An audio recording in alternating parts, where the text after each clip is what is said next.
یہی کیتا جی اشرف تھانوی نے، یاد رکھنا میں مذاق نہیں جی کی تھی تو سب کو جیسے ہو.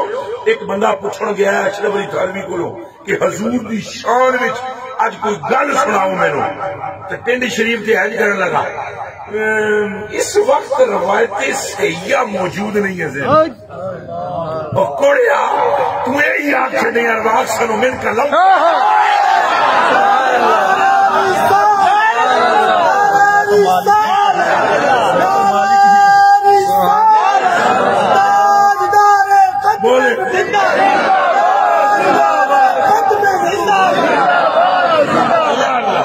اس نے ہاتھ پھیر کے اس نے کہا روایتیں صحیحہ موجود نہیں ہیں اور آخر کی طبیعت میں بھی تغیر ہے، پھر کسی پیمانہ طبیعت میں تو ہماری بھی تغیر ہے. اور ہمیں تو دوستوں نے گاڑی سے اترتے ہوئے بھی کہا ہے بھائی دعا کر کے چلے جانا، پر دل ہمارا کرتا ہے کہ جب آئے ہیں تو حضور کی بات کرتے ہیں. میرے کلیجے کے ٹکڑوں سنو، اعلیٰ حضرت بریلوی کے پاس وہ بندہ آیا وہاں سے دیوبند سے ہو کر، جب سیدی اعلیٰ حضرت بریلوی کی برگاہ میں وہ آیا تو اعلیٰ حضرت بریلوی تشریف فرما تھے، کچھ لکھ رہے تھے. اس نے کہا جی میں بڑے پھر تو کے آیا تھوڑا پتہ پوچھنے اور تو میں ایک جگہ تے گیا حضور دا میرے عشق نصیب ہونے واسطے میں حضور دی گلاں سندا، تو میں ایک جگہ تے گیا بڑا وڈا نام سنیا سی مولوی دا، اوتھے گیا انہیں سر تے ہاتھ پھیر کے آخیا روایتیں صحیحہ موجود نہیں. اتوں میں نکل رہا تھا، کسی بندے میں نے کہا تم کون ہے، باہروں آیا نواں لگتا ہے. میں کیا فلانے خطے کا ہوں. اگے یہاں کیا لینے آیا تھا؟ اگے حضور کی تعریف سننے. انہیں کیا گلا لبیاں گلا دکانوں تو کملیا تم کپڑا لینا ہے تو کپڑے والے کو جا، تو کولا لینا ہے تو کوئلے والے کو جا، تو جی سبزی لینی ہے تو سبزی والے کو جا. تو اس کے مشتبہ کی اتنے گل پوچھ رہا ہے، یہ دیو کے بندے ہیں مشتبہ.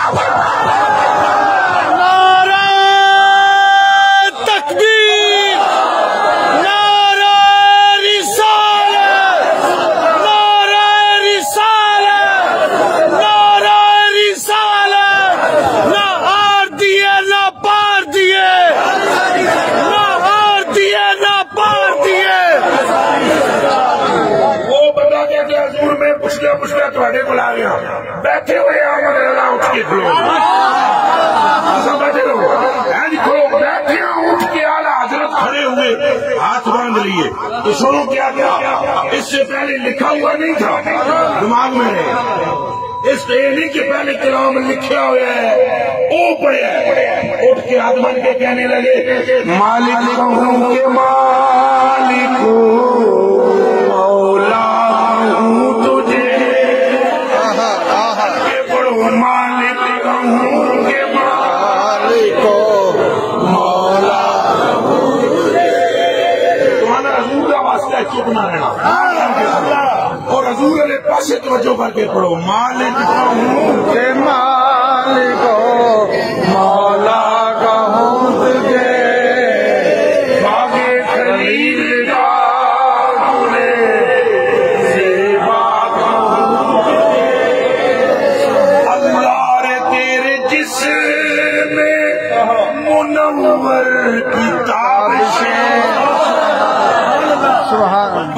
اشرف نے کہا روایتیں صحیحہ نہیں ہیں.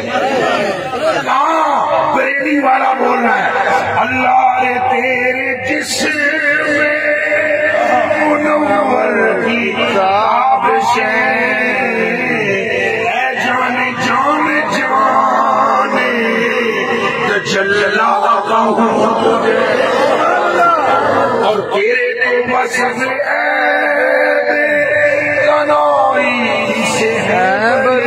سبحان اللہ. وہ کہہ رہے ہیں روایتیں صحیحہ نہیں ہیں اور یہ ہمارے کیڑی گل کرا زندگی میں نہیں آ رہا. یہ چہرے دی گل کرا ایسی چمک ہے جو سورج میں بھی نہیں ہے، جو دانتوں کی بات کروں تو وہ چمک ہے جو تاروں میں نہیں ہے. اگر زبان کی بات کروں تو وہ زبان جس کو سب ان کی کنجی کہیں.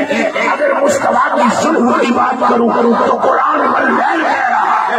اگر تالوں کی بات کروں تو قرآن والضحیٰ کہہ رہا ہے. اگر ہونٹوں کی بات کروں تو قرآن والشفتین کہہ رہا ہے. اگر ہاتھوں کی بات کروں کروں تو قرآن